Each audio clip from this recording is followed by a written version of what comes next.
Hello दोस्तों, स्वागत है आप सभी का मेरे यूट्यूब चैनल लक्ष्य बोध के गुरुजी पर। और आज की इस वीडियो में हम आपको कराने वाले हैं हिंदी के कुछ मोस्ट इम्पॉर्टेंट क्वेश्चन, जिनमें सन रहेंगे, कुछ प्रमुख रचनाएं रहेंगी, कुछ प्रमुख विधा रहेंगे, यानी सब टोटल रहेंगे, जो कि बोर्ड एग्जाम की दृष्टि से काफ़ी ज़्यादा इंपॉर्टेंट रहेंगे। और मैं आपके से प्रॉमिस करता हूँ कि जो जो क्वेश्चन आज मैं आपको बताऊँगा, इनमें से आपको 2027 के बोर्ड एग्जाम में किसी न किसी सेट में आपको प्रश्न जरूर देखने को मिलेंगे।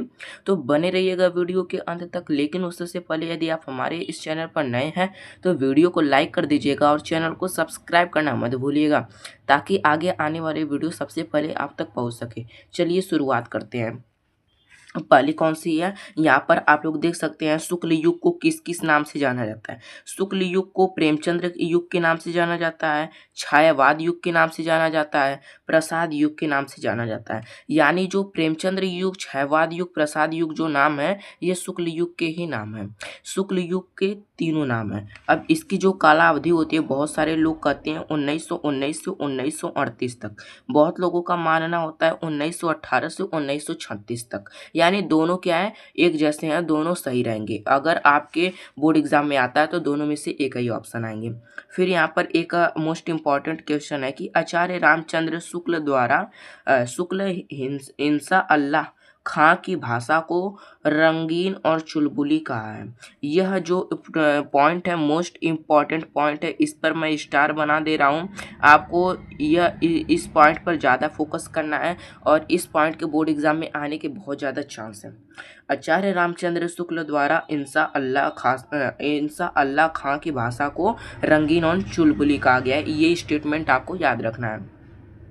अब यहाँ पर देखिए, मैं आपको ऐसी रचनाएं बताऊंगा ट्रिक से, वो भी आपको इस क्लास को देखते ही क्या हो जाएगा, याद हो जाएगा। यहाँ पर देखिए, लल्लू लाल। आप लोग लल्लू किसी का नाम सुने होंगे, लल्लू लाल। वो क्या है, राजनीति से संबंध रखते हैं। यानी राजनीति किसकी रचना है, लल्लू लाल की। लल्लू लाल एक राजनीति में संबंध रखते हैं। सही बात मैं बोल रहा हूँ कि कोई नेता या फिर विधायक है, मुझे नहीं मालूम है। इसके बाद यहाँ पर देखिए क्वेश्चन है, फतेह राम बैरागी।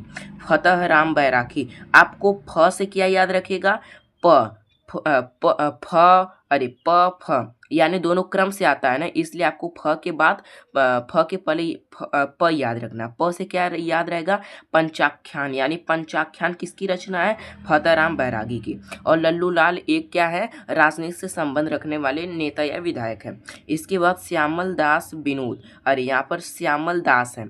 श्यामल दास कैसे हैं, श्यामल दास क्या है, वीर है। यानी श्याम क्या है, यहाँ पर श्यामल में आपको श्याम दिख रहा है। श्याम किसका नाम है, श्री कृष्ण जी का। श्री कृष्ण क्या है, वीर। वीर से क्या याद रखिएगा आप लोग, वीर विनोद। यानी वीर से वीर विनोद। अब यहाँ पर एक और रचनाकार आते हैं जिनका नाम है सुरती मिश्र। क्या, सुरती मिश्र। अब सुरती खाने के बाद लोग क्या करते हैं, 25 बात करते हैं। आप लोग गांव में देखते होंगे कि लोग सुरती बनाते हैं और 25 बात करते हैं। गांव के जो बुढ़े लोग होते हैं, तो सुरती से क्या याद रखेंगे, बतात 25 से। अगर आप रट्टा मारेंगे तो आपको जिंदगी भर नहीं याद होगा। मैंने भी कक्षा 10 में इसी तरह से याद किया था। अब यहाँ पर देखिए, प्रिया दास। आपसे मैं पूछूं कि प्रिया किसका नाम होता है, प्रिया पत्नी का क्या होता है, पर्यायवाची होता है पत्नी का। पत्नी क्या करती है, पत्नी का जो सेवक होता है, यानी पत्नी क्या होती है, हमारे लिए पति के लिए क्या होती है, सेवक होती है। और उसका जो चरित्र होता है, सेवक चरित्र होता है। यानी सेवक चरित्र क्या हो जाएगा, सही ऑप्शन हो जाएगा। अब यहाँ पर आप लोगों को अगला प्रश्न दिखाता हूँ। हीरा लाल। हीरा लाल क्या होते हैं कि जो हीरा होते हैं वे क्या होते हैं, उनका जो चेहरा था, मैं आपको एक स्टोरी बताता हूँ। मेरे बगल में एक हीरा थे, उन्हें कैंसर हो चुका था और वह अपने जैसे कि आईने में कभी चेहरा नहीं देखा करते थे। तो आईना किसकी रचना है, हीरा लाल की। आइन से क्या याद रखेंगे, आईना। अब यहाँ पर अगला प्रश्न आता है, माड़ी कलाल ओझा। आप लोग ओझा के पास ज़्यादा औरतें किस लिए जाते हैं, वंश के लिए। जब उनसे बच्चा पैदा नहीं होता है तो वो ओझा के पास जाती हैं। तो वंश से क्या याद रखेंगे, वंश से क्या याद रखेंगे, वंशावली। और वंशावली किस रचना से संबंधित है, सोमवंशन की वंशावली। और रचनाकार कौन है, मणिकलाल ओझा। अगर आप इस तरह से याद रखेंगे तो आपको काफ़ी लंबे समय तक याद रहेगा। अगर आप बार बार रट्टा मारेंगे तो बार बार भूल जाएंगे। अब आप लोगों के ऊपर डिपेंड करता है कि आप इसे याद कैसे करना चाहते हैं। अब यहाँ पर अगला रचना है कि जयशंकर प्रसाद किसकी जयशंकर यहाँ पर पुरस्कार किसकी रचना है? जयशंकर प्रसाद की। और क्या है? कहानी। आप तो ये सब चीज़ें बचपन से याद करते आ रहे होंगे। अब यहाँ पर आत्मदाह कौन सी विधा है? उपन्यास है। और किसकी रचना है? चतुर्थ सेन शास्त्री की। अब यहाँ पर कल्पलता किसकी रचना है? हजारी प्रसाद द्विवेदी की। और विधा कौन सी है? निबंध है। अब यहाँ पर जड़ की बात किसकी रचना है? ज से क्या याद रखेंगे? जड़ की बात, ज से जयेंद्र कुमार। और जड़ की बात क्या है? निबंध है। अब यहाँ पर प्रतीक्षा कहानी, और किसकी कहानी है? राजेंद्र यादव की। अब यहाँ पर जय पराजय क्या है? नाटक है। किसका है? उपेंद्र नाथ अस्क का। अब यहाँ पर अंधेरे बंद कमरे में किसकी रचना है? मोहन राकेश की। और वे दिन निर्मल वर्मा। मान लीजिए कि वर्मा लोगों को आप लोग ज़्यादा देखते होंगे कि इस बार यूपी टॉप की हैं, तो वे लोग क्या सोचते होंगे, वे क्या दिन थे जब हमारा रिजल्ट आया था और हमें सम्मानित किया गया था। यानी वर्मा जो लोग होते हैं वे सोच रहे हैं कि वे हमारे क्या दिन थे जब हमें सम्मानित किया गया था। तो वे दिन से क्या याद रखेंगे? निर्मल वर्मा। अब मछली मरी हुई है। मछली मरी हुई किसकी रचना है? इसके याद करने के लिए, मछली कहाँ पर मरती हैं? पानी में मरती हैं। जैसे पानी, मछली का संबंध पानी से है ना, और कमल का संबंध किससे है? पानी से। यानी दोनों का संबंध पानी से। इस तरह से भी आप याद रख सकते हैं कि कमल किसकी रचना है? मछली मरी हुई है। अब यहाँ पर डाक बंगला में कौन काम करते हैं? कमलेश्वर। मेरे गाँव के एक व्यक्ति हैं जो कि डाक बंगला में काम करते हैं, जिनका नाम क्या है? कमलेश्वर। आप इस तरह से याद रखेंगे तो आपको बात मानिए काफ़ी लंबे समय तक याद रहेगा। मैंने भी याद करके देख लिया है। अब यहाँ पर आ रहा है कि गंगा प्रसाद बिमल। यहाँ पर गंगा प्रसाद बिमल किसकी रचना है? जैसे कि किसकी रचनाकार है? तो अपने से अलग। गंगा से कौन अलग होती है? यमुना अलग होती है। गंगा से अलग चल के कौन होती है? हुगली अलग हो जाती है। तो अपने से अलग क्या हो जाएंगे? गंगा प्रसाद बिमल की रचना है। अब यहाँ पर यह पथ बंधु था। यानी जो आप लोग नरेश का नाम सुने होंगे। नरेश मालूम किसका नाम है? डॉक्टर शाहरुखी। यानी जो सीआईडी में रहते हैं उनका नाम नरेश है। और उन लोगों ने सीआईडी में एक साथ मिलकर काम किया था, और वे अपने इंस्टाग्राम पर। अब यहाँ पर राग दरबारी किसकी रचना है दोस्तों? राग दरबारी किसकी रचना है? श्रीलाल शुक्ल की। आप इसकी चिंता मत लीजिए, ये आपको मैम रटा देंगे अगर आप ज्ञानोदय के गुरुजी से पढ़ रहे हैं इस टाइम।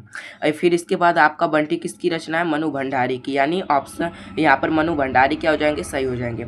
धरती धन न अपना, इसका ट्रिक मैं आपको बताता हूँ। जो ईश्वर होते हैं, ईश्वर किसे कहते हैं? जगदीश यानी क्या होते हैं? ईश्वर होते हैं। और ईश्वर क्या कहते हैं कि धरती और धन कभी अपना नहीं होता है। कोई भी व्यक्ति आता है वो खाली हाथ ही जाता है। फिर इसके बाद चितकोबरा किसके? मृदुला गर्ग की। आपको एक दो रचनाएं याद करनी ही पड़ेंगी, और बाकी सब ट्रिक से मैं याद करवा दे रहा हूँ आपको। अब यहाँ पर जो सही मासूम राजा होता है, वे इतने मासूम होते हैं कि पूरे गांव का निरीक्षण कर ही नहीं पाते हैं। धीरे धीरे काम करते हैं और अच्छी तरह से पूछ पाछ के आधा गांव का ही निरीक्षण कर पाते हैं। जो राजा होते हैं, राजा से ये क्या याद रखेंगे? राजा याद रखेंगे। और राजा जो होते हैं, मासूम जो राजा होते हैं, वो आधा गाँव का ही निरीक्षण कर पाते हैं।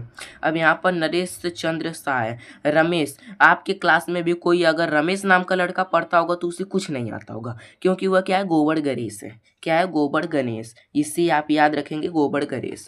यहाँ पर अब अगली रचना निराला की साहित्य साधना किसकी रचना है? साहित्य साधना किसकी रचना है? रामविलास शर्मा की। यानी रामविलास शर्मा क्या हो जाएंगे? सही हो जाएंगे बिल्कुल। अब यहाँ पर अगला प्रश्न आता है, और बहुत सारे प्रश्न हैं तो इन प्रश्नों को कंटिन्यू रखा जाए। देवेंद्र सत्यार्थी के रचनाकार किसके रचनाकार हैं? तो किसके रचनाकार हैं? कला के हस्ताक्षर के रचनाकार हैं। किसके रचनाकार हैं? कला के हस्ताक्षर के। और विधा कौन सी है? भेंट वार्ता होती है। आप मुझ पर विश्वास करिए, मैंने भी यहाँ से कई सारे प्रश्नों को फंसाया है, तो आप विश्वास रखिए, आपको यहाँ से प्रश्न बोर्ड एग्जाम में देखने को मिलेंगे। अब यहाँ पर देखिए, गोपाल दास गमरी, नए बाबू और चतुर चंचला किसकी रचना है? गोपाल दास गहमरी की। और यह विधा कौन सी? उपन्यास विधा है। अब यहाँ पर किशोरी लाल गोस्वामी, किशोरीलाल गोस्वामी की रचना कौन सी है? तारा है, सुल्ताना है, सोना है, सुगंध है। यानी जितनी भी रचनाएं, अधिकांश रचनाएं इनकी स से है। स से आप लोग स याद रखेंगे और स से क्या याद रखेंगे? स, यानी किशोरीलाल गोस्वामी की सुल्ताना, सोना, सुगंध और तारा है। और कौन सी विधा है? उपन्यास। जिसमें स आ रहा है वही इनकी विधा है। फिर इसके बाद अगला प्रश्न आता है और अगला प्रश्न त्यागपत्र। परख सुनीता की इसकी रचना है जैनेन्द्र कुमार की और विधा कौन सी है? उपन्यास विधा है। इसके बाद अगला प्रश्न कौन सा आता है? जहाज का पंछी। मैं आपको इसे याद करने का ट्रिक बताता हूँ। जो जहाज चलाते होंगे बहुत ज़्यादा जोश में चलाते होंगे और जो जहाज चलती होगी उस सदा ऊपर ही चलती होगी, तो ऊपर से क्या याद रखेंगे? उपन्यास। और जोश से क्या याद रखेंगे? इलाचंद्र जोशी। और आपको याद रखना है गृहड़ा पद भी इन्हीं की रचना। मोस्ट इंपॉर्टेंट क्वेश्चन है और इसके बोर्ड एग्जाम में पूछे जाने के बहुत ज़्यादा चांस है और यह प्रश्न अभी तक आया नहीं है। फिर अगला प्रश्न यहाँ पर आता है नदी के द्वीप। नदी के द्वीप किसकी रचना है? अज्ञे की। कौन सी विधा है? उपन्यास। यानी ऑप्शन, यहाँ पर मुझे बार बार ऑप्शन याद आ जा रहे हैं। फिर यहाँ पर अगला प्रश्न आ रहा है और अगले प्रश्न का क्या कहना है कि विक्रमादित्य सागर। ये सब प्रश्न उतना ज़्यादा इंपॉर्टेंट नहीं है, इन सब पर आपको ज़्यादा फोकस नहीं करना है। फिर यहाँ पर स्वर्ग की झलक। स्वर्ग की झलक किसकी रचना है? स्वर्ग की झलक उपेंद्र नाथ अस्क की है। और लक्ष्मी का स्वागत भी उन्हीं की, अलग अलग रास्ते भी उन्हीं के। जो अस्क यानी अश्रु, अश्रु यानी आंसू जब गिरते हैं तो वो अलग अलग, कहीं नाकी के अंदर जाएंगे तो कहीं मुँह के अंदर जाएंगे, यानी अलग अलग जाएंगे। तो अलग अलग रास्ते इन्हीं की नाटक है। और यहाँ पर स्वर्ग की झलक आपने पढ़ा होगा कक्षा 9 में और रचना के बारे में भी आप जानते होंगे। अब यहाँ पर अगला प्रश्न क्या है? अगले प्रश्न कि देवदान और रेशमी टाई कौन सी किसकी रचना है? डॉक्टर राम कुमार वर्मा की रचना। और विधा कौन सी है? एकांकी है। यहाँ पर फिर अगला है तौलिए अंधे गली। फिर यहाँ पर कौन सी रचना है? ये भी एकांकी है, ये दोनों एकांकी है। और किसकी एकांकी है? उपेंद्र नाथ अस्क की। अगर आप के पास आपकी आंखों से आंसू गिर रहा है तो आप किससे पूछेंगे? उसे तौलिए से। तौलिए से क्या याद रखेंगे? उपेंद्र नाथ अस्क। और आंसू पोंछने के लिए एक ही तौली क्या रहेगी? पर्याप्त रहेगी। एक से क्या याद रखेंगे? एकांकी। यानी तौलिए किसकी रचना है? उपेंद्र नाथ अस्क की। कौन सी विधा है? एकांकी। आपको इस तरह से याद रखना है। अब यहाँ पर कारवा, प्रतिभा का विवाह, तांबे की कीड़े, सिक्कों की गाड़ी। अब यह किसकी एकांकी है? भुवनेश्वर प्रसाद मिश्र। आपको कारवा, प्रतिभा का विवाह, तांबे की कीड़े, सिक्कों की गाड़ी, इन पर ज़्यादा फोकस करना है। इनके बोर्ड एग्जाम में आने के बहुत ज़्यादा चांस रहेंगे। अब यहाँ पर अगला प्रश्न आता है कि प्रलय के पंख पर एक दिन एकांकी है और कावेरी में कमल, नारी का रंग। ये सब क्या है? एकांकी है। प्रलय के पंख पर एक दिन, कावेरी में कमल, नारी का रंग, ये सब एकांकी। किसकी एकांकी है? लक्ष्मी नारायण मिश्र की है। फिर मेरी बांसुरी भी बहुत ज़्यादा इंपॉर्टेंट है। जगदीश यानी ईश्वर। ईश्वर कौन? श्री कृष्ण जी अपने हाथों में क्या लिए रहते थे? बांसुरी। और बांसुरी से क्या याद रखेंगे? मेरी बांसुरी। और मेरी बांसुरी से याद रखेंगे कि यह एकांकी विधा है। अब यहाँ पर तीन अपाहिज, कूड़े का पीपा, रेल कब आएगी, ये सब क्या है? एकांकी है। विपिन कुमार अग्रवाल की। मोस्ट इंपॉर्टेंट है, बोर्ड एग्जाम में आने के बहुत ज़्यादा चांस है इन सभी के। अब यहाँ पर समय के पाव क्या है? संस्मरण है। और किसके संस्मरण है? माखनलाल चतुर्वेदी के। फिर प्रभाकर माचवे के गोरी नज़रों में हम। ये सब मोस्ट इंपॉर्टेंट क्वेश्चन है। जितने थे मैंने आपको बता दिया और मैं उम्मीद करता हूँ कि यहीं से आपको बोर्ड एग्जाम में देखने को मिलेंगे, क्योंकि पिछले वर्ष भी मैंने यहाँ से क्वेश्चन फंसा चुके हैं और मैंने यहाँ से फंसते हुए देख भी चुके। यानी स्वयं मैंने जब पेपर दिया था तो यहाँ से बहुत सारे मुझे क्वेश्चन बोर्ड एग्जाम में आए हुए दिखाई दिए थे। हाँ, मान रहा हूँ कि एक सेट में नहीं बट 6 के 6 सेट में आपको देखने को मिल सकते हैं। तो धन्यवाद, मिलते हैं किसी अगली वीडियो में नए टॉपिक के साथ।